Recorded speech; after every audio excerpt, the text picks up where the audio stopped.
Nouvelle manche en vue dans le combat qui oppose Rockwool, géant danois de l'isolation, à Courmelles dans l'Aisne. Le fabricant a décidé de se tourner vers le Conseil d'État. Il réclame depuis 3 ans l'autorisation de construire une usine de laine de roche. Mais la petite commune résiste, jugeant le projet bien trop polluant. C'est l'enquête du week-end, signée Claire Colnet et Clément Jean-Pierre. C'est un petit village de l'Aisne, entré en guerre contre une multinationale. À Courmelles, 1800 âmes, de nombreux habitants ont installé ces derniers mois ces banderoles contre le projet du groupe danois Rockwool. Le leader mondial de la production de laine de roche veut implanter ici sa prochaine usine, jugée trop polluante par de nombreux riverains. Sur ce site de 40 hectares, à quelques kilomètres de Soissons, les travaux de terrassement ont déjà débuté et quelques préfabriqués ont été installés. Et ça leur fait des grands bureaux quand même. Sous l'œil inquiet de ses habitants, membres d'un collectif anti-Rockwool. Les gens s'imaginent peut-être pas, mais de tout Soissons, du plateau en face, on verra des cheminées qui potentiellement pourront remplir la vallée d'une fumée toxique. Et c'est ça qu'aujourd'hui qui craint. Voici le projet de la discorde. Un immense complexe conçu pour produire 110 000 tonnes d'isolant par an, coiffé d'une cheminée de 47 mètres de haut. Ce qui inquiète les riverains, ce sont précisément les fumées qui s'en échapperaient. Selon un chiffre annoncé par l'industriel lui-même, elle contiendrait jusqu'à 800 tonnes de polluants par an.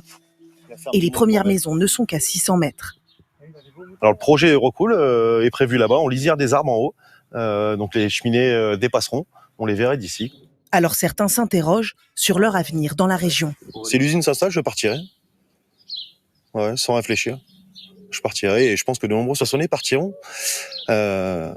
J'espère pas, mais si ça sent l'ammoniac dans toute la vallée de Soissons, ça va être très embêtant. Ces craintes sont-elles fondées ? Rockwool a refusé nos demandes d'interview, mais sur son site internet, le groupe l'affirme, la quantité de polluants rejetés sera bien en dessous des seuils autorisés. Les émissions d'un projet industriel sont soumises à une réglementation stricte. L'impact sanitaire est maîtrisé et considéré comme inexistant. Des arguments qui ont valu à la multinationale d'obtenir notamment le feu vert de l'Agence régionale de santé.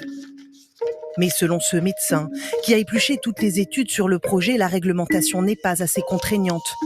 Parmi les 28 polluants répertoriés, on a les oxydes de soufre, les particules fines, le phénol. Certains sont dangereux, même à faible dose, comme le formaldéhyde, un perturbateur endocrinien. Dès la première molécule inhalée, on peut avoir des malformations chez le fœtus, on peut avoir des troubles de la reproduction, on peut avoir chez l'enfant des retards intellectuels. Et donc, en 2024, on doit revoir nos normes, on doit revoir les réglementations. Face à ces alertes, le maire de Courmelles a choisi son camp.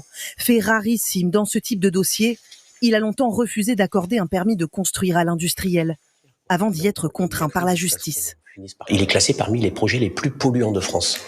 A-t-on intérêt, compte tenu de la géographie des lieux, à accueillir ce genre de projet sur ma commune ? Moi, je suis persuadé du contraire. Reste la question épineuse des emplois. Et Rockwool en promet 130. Dans ce secteur durement touché par la désindustrialisation, cela lui a valu le soutien de la plupart des élus. Vous connaissez beaucoup de territoires qui peuvent refuser de créer des emplois ? Même si ça pollue ? Nous nous basons sur ce que les spécialistes en charge de ce dossier ont dit. Ils n'ont pas donné d'avis défavorable sur ce point-là. La bataille entre Rockwool et ses opposants se poursuit désormais devant la justice. Il y a 2 mois, les juges ont donné raison au maire de Courmelles pour avoir refusé de délivrer un permis de construire à l'usine. Mais la multinationale vient de déposer un recours auprès du Conseil d'État pour aller jusqu'au bout de ce projet contesté.